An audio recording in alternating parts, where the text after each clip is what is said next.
Brace yourself for a surprising revelation. Suppressing a sneeze, an action often regarded as harmless, can actually be a hidden health hazard. The sneeze, often mistreated as an inconvenient interruption, is actually a natural reflex designed to expel irritants such as dust or bacteria from our respiratory tract. Yet many fall into the habit of stifling their sneezes for various reasons, unaware of the potential harm they could be causing to their health. Why should one avoid suppressing a sneeze? Firstly, it increases intracranial pressure. When you suppress a sneeze, the pressure within the nasal cavity abruptly increases, exerting pressure on the blood vessels in the brain, potentially leading to headaches, dizziness, or even stroke. Secondly, it can cause ear damage.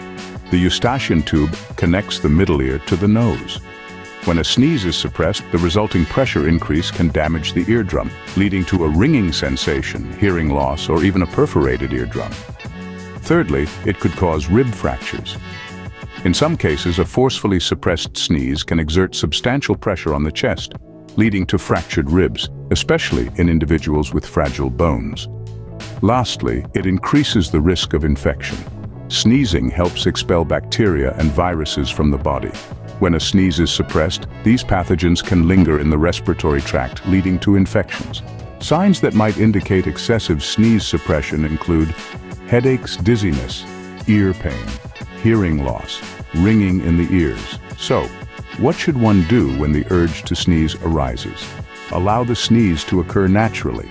This is the best way to protect your health. Cover your mouth and nose when sneezing. This helps prevent the spread of bacteria and viruses to others. Wash your hands thoroughly after sneezing. This helps prevent the spread of diseases. In conclusion, suppressing a sneeze is a detrimental habit that can have serious repercussions on one's health. Therefore, it's crucial to listen to your body and allow a sneeze to occur when needed, to protect not only your own health, but also the health of those around you.